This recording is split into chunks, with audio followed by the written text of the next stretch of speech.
monitor temperatures, particularly air and water temperatures. When things look ominous, the word is quickly broadcast to the sailing community.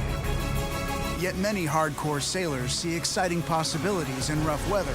When the public is warned about dangerous conditions, many can't resist the impulse to challenge Mother Nature. No one understands these impulses more than Jay Titlow. He admits that his obsessions for weather and sailing are sometimes over the top. Do I dream about weather at night? Embarrassingly, yes. No, I like a good gale warning. I like a good snowstorm, a good hurricane. As an avid sailor himself, Jay's mission is to provide even more data to the maritime community, particularly to these high-performance sailors who willingly seek the most extreme conditions to test their daring and skills.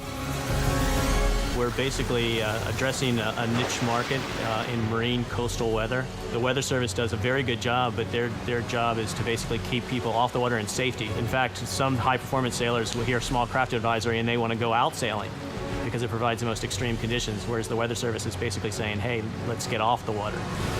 So what we're trying to do is give sailors the extra edge on what the winds may be that they're not getting from the other sources that they typically go to.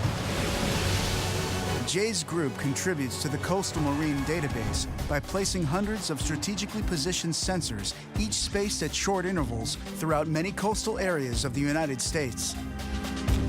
But in order to keep up with the extreme wind and wave dynamics of Chesapeake Bay, additional sensors were placed to help triple the amount of surface-level data they can gather. It puts out a unique forecast on a grid every mile to mile and a half. The conditions are so diverse and so variable in the coastal zone that unless you have those sensors, you don't really know what's going on. So you hopefully get a better forecast out. Shifting winds mean quickly shifting tactics.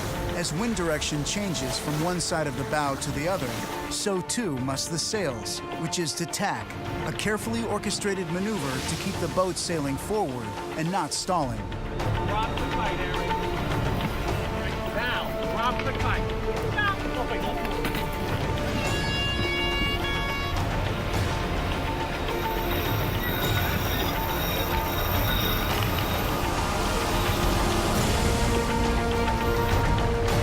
Sailors are about speed and direction, so maybe a crucial wind shift that would be predicted, or gustiness, or when the wind gusts, does it gust down from the same direction, or does that gust come from a slightly different direction?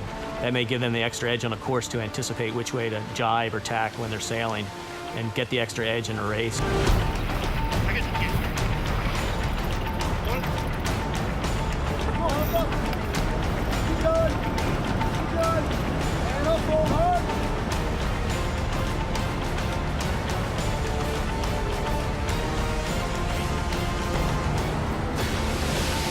There is no question that sailing is also a serious mental game, especially for those who enter racing competitions.